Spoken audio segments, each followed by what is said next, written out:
Comment lutter contre les silos dans les entreprises? Lancé en 2001, l'iPod a connu un succès fulgurant. Pourtant, ce baladeur MP3 n'aurait pas dû être commercialisé par Apple, mais plutôt par Sony. Quand on y repense, l'entreprise japonaise avait inventé le Walkman, le précurseur de l'iPod. Elle possédait une maison de disques. Elle était présente dans des activités comme l'électronique grand public, l'informatique et les logiciels.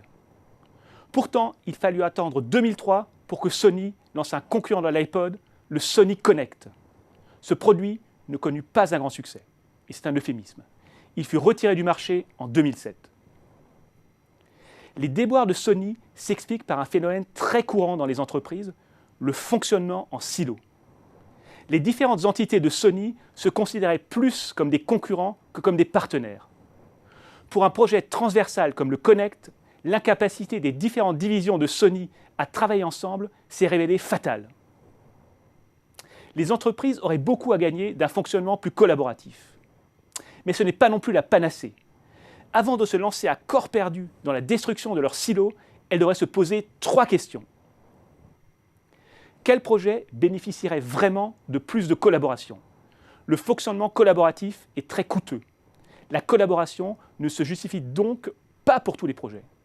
Il faut que les bénéfices qui en résultent soient très supérieurs aux coûts induits. Quelles sont les barrières qui nous empêchent de collaborer? On en distingue 4. La réticence à demander de l'aide aux autres.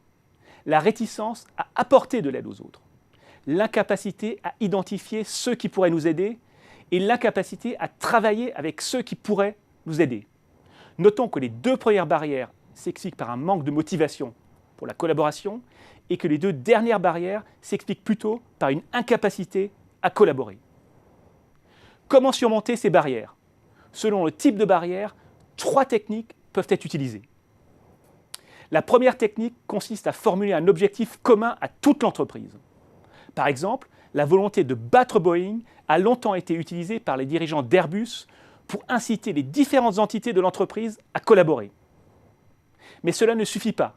Il faut aussi que les managers développent une double compétence, une expertise très pointue dans leur domaine de prédilection et une capacité à collaborer avec des collègues travaillant dans d'autres entités de l'entreprise, lorsque cela en vaut la peine, bien sûr. Enfin, il faut inciter les managers à développer leur réseau informel au sein de l'entreprise. Cela leur permettra de savoir à qui s'adresser pour accéder à l'expertise dont ils ont besoin, mais aussi de faciliter les interactions nécessaires pour bénéficier de cette expertise. En bref, une plus grande collaboration entre les différentes entités d'une entreprise peut être très bénéfique, mais elle ne s'improvise pas.